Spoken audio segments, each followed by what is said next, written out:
El placer que muchos sentimos al comer es para algunos una pesadilla, que llega poco después de ingerir un alimento. Normalmente este debería pasar de la garganta hacia el estómago a través del esófago. Pero si este proceso falla, todo lo que comemos regresa, provocando graves molestias. Las causas son muy diversas, así como las variantes de la enfermedad y sus tratamientos. Lo más importante es que si se identifica con nuestro reportaje, acuda pronto a un especialista que pueda diagnosticar si usted tiene reflujo.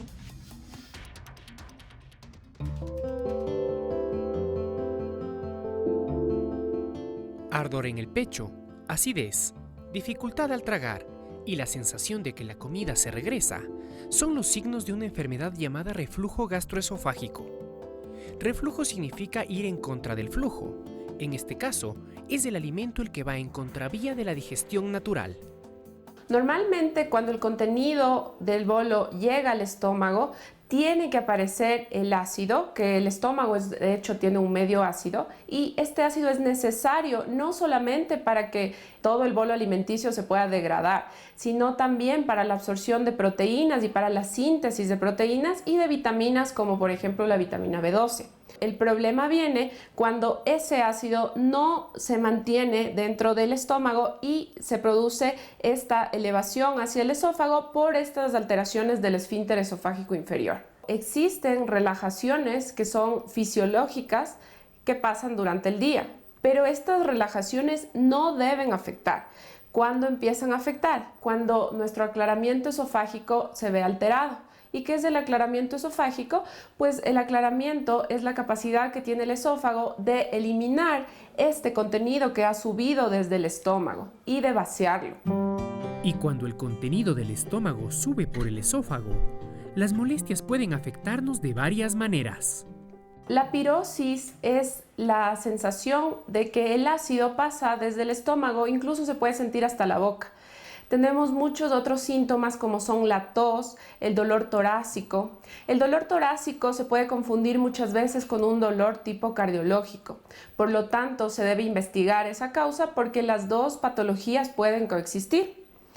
Otro síntoma importante es la erosión dental o las caries. También está muy relacionado con la distensión abdominal, es decir, la hinchazón y la sensación de eructos a repetición. Y otros quizás menos frecuentes son, por ejemplo, la disfonía, que son los cambios en el tono de la voz. Tener sinusitis o también otitis a repetición. Todos somos susceptibles de sufrir de reflujo. Sin embargo, hay algunos factores que vuelven más vulnerables a unos más que a otros. El reflujo es súper frecuente. En realidad, a nivel occidental, nosotros tenemos que el 10 al 30% de la población puede sufrir reflujo. Esto no tiene mucho que ver con el sexo, afecta en igual manera a hombres y a mujeres, más o menos alrededor de la cuarta o quinta década de la vida. Los factores claves o los que de verdad desencadenan el reflujo van a ser el tabaquismo, el sobrepeso y la obesidad. Es por eso que en las últimas décadas se ha incrementado tanto, porque está muy relacionado con el peso. Y también el hecho de consumir alimentos en abundante cantidad. Me refiero a una comida muy copiosa, muy grande. El hecho de consumir todo el tiempo AINES, que son los antiinflamatorios no esteroideos, hablemos de un ibuprofeno, un naproxeno, todos estos medicamentos pueden provocar o alterar el reflujo. A pesar de que el reflujo puede presentarse a cualquier edad, el embarazo es uno de los factores desencadenantes más comunes. En la mujer embarazada, el incremento de hormonas provoca que la peristalsis, que son los movimientos normales del esófago, estos movimientos en una mujer embarazada están netamente disminuidos. Eso sería en la primera parte del embarazo. Y posteriormente, cuando el útero empieza a crecer, va a provocar un aplastamiento hacia el estómago por presión, por crecimiento del útero. En ocasiones, el reflujo es difícil de diagnosticar, pues la enfermedad puede confundirse con una tos y otros problemas respiratorios. El reflujo empezó hace 6 años. Bueno, yo me sentía con muchas molestias aquí en la garganta. Era como que no podía respirar y más que nada tenía una tos persistente. Era una voz ronca. La verdad, acudí a tantos médicos y fui a hacerme exámenes, tanto de sangre, todo excelente. No sabía mismo de qué se trataba. Una noche eran como las 3 de la mañana y sentí un dolor tan profundo al pecho que me moría y no podía respirar, y la tos persistente que tenía. Me hicieron de la tiroides, todo perfecto, me hice hasta un eco, cuál sería la desesperación mía. No me había hecho yo la endoscopía hace tiempos, entonces pedí una cita, me hizo la endoscopía, descubrió cuál era mi problema y ahora me tiene aquí. Dolores sufre de un reflujo llamado atípico. Los síntomas de esta variante de la enfermedad parecerían apuntar a otras patologías. La forma típica es la que arde, quema, reflujo, acidez y vinagreras. Y la atípica son muchos pacientes que probablemente por muchos años han tenido molestias de la garganta, han tenido faringitis, laringitis, problemas de dentadura, otitis, rinitis, sinusitis, hasta incluso asma, y han sido tratados por todo ese tiempo por ese problema. Y realmente el problema no estaba ahí, sino el problema era el reflujo. Hay pacientes que incluso al estar acostados tienen un reflujo nocturno e incluso presentan neumonías, problemas pulmonares, se ahogan de noche, ¿no?, por el reflujo básicamente.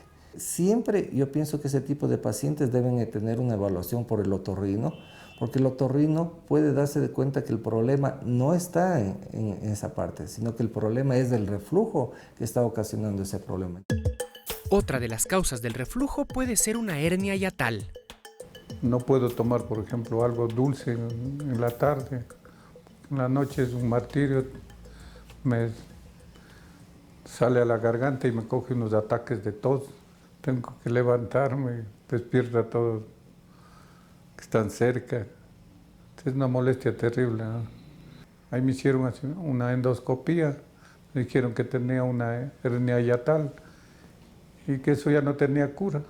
Hay otros pacientes que, por ejemplo, tienen una hernia hiatal, sobre todo hernias hiatales grandes, gigantes, ¿no?, que obviamente está todo afectado, toda esta función de este esfínter, entonces queda totalmente abierto, porque la hernia hiatal es un desplazamiento de parte del estómago hacia arriba y queda abierto, lo que permite el reflujo, acidez y vinagreras. La hernia hiatal pueden tener los pacientes hace un año, desde nacimiento, por varios años. Uno no puede determinar exactamente cuándo se formó esa hernia.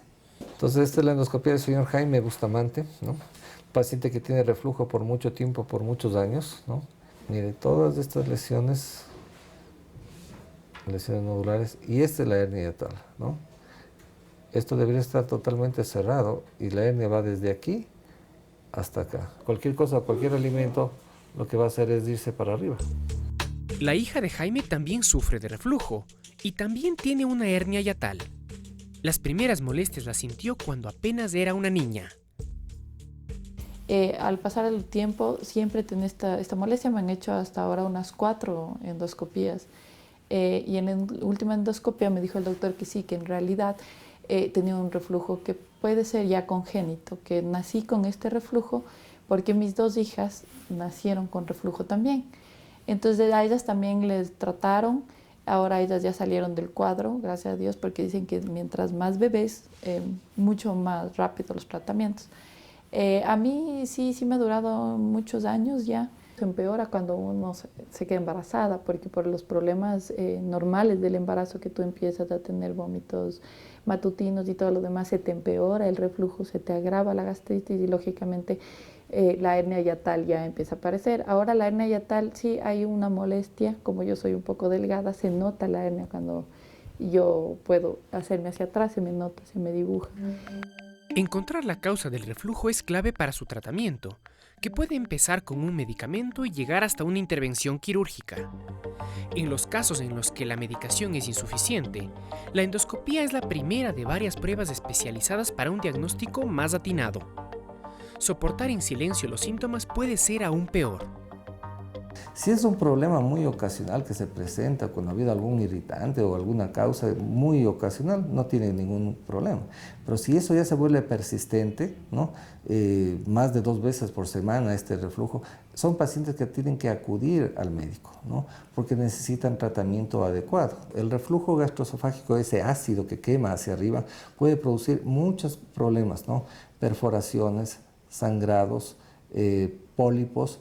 La persistencia del reflujo gastroesofágico por muchos años puede dirigir hacia un Barrett, ¿no? O influye sobre un Barrett y sobre todo sobre un cáncer, ¿no? Para el tratamiento, lo primero es reducir los factores de riesgo. Una dieta saludable y acercarse al peso ideal respecto a nuestra estatura son el primer paso. La digestión inicia desde la boca. Es importante una buena masticación en primer lugar. Estar sentados, no alimentarse recostados. Una vez que nos hemos alimentado, es importante tal vez estar de pie, dar una caminata para que pase al estómago y pase al fondo del estómago y posteriormente no haya el regreso de los jugos gástricos con los alimentos hacia la boca. Y también no reposar inmediatamente de lo que se ha almorzado o de una comida principal. Hay que esperar unas 2 horas para recostarse porque si no va a aumentar el reflujo. Es importante fraccionar la comida y hacer comidas más pequeñas. Alimentos que sean al vapor, al horno, que sean estofados, que no sean fritos, no asados, porque también esa película que se hace en un asado es de difícil digestibilidad, entonces es importante que sea más bien cocido, como por ejemplo hacer a presión, por ejemplo, una carne para que esté más suave y esté muy bien cocida. Siempre les recomiendo a mis pacientes hacer un diario de alimentos. No es correcto darles una lista de 40 cosas que no se deben consumir. Eso no es correcto porque puede provocar déficits de oligoelementos y de absorción de nutrientes. Entonces, el diario de alimentos consiste en anotar qué alimento produjo tal síntoma y entonces empezar a quitarlo de la dieta.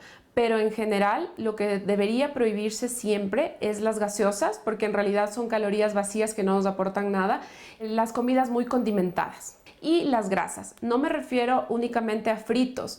En grasas me refiero a los lácteos enteros, leche entera o yogur entero. Deben ser consumidos siempre con baja descremados porque tienen baja cantidad de grasa y la grasa precipita o empeora el reflujo. El café no se debe relacionar con reflujo, solamente si al paciente le provoca síntomas debe dejarlo, ya que el café tiene tantos beneficios antioxidantes y antiinflamatorios que no vale la pena quitarlo de todas las dietas de los pacientes. Dormir del lado izquierdo es súper relevante porque va a hacer que los jugos gástricos no estén con el contacto directo hacia el esófago. Miren, si dormimos del lado derecho, entonces todos los jugos gástricos pueden pasar hacia el esófago y provocar los malestares. Si su reflujo es curable, lo debe determinar un profesional, pues depende de cada caso. Sin embargo, un temprano diagnóstico y llevar un estilo de vida saludable pueden ayudar mucho a sobrellevar las molestias.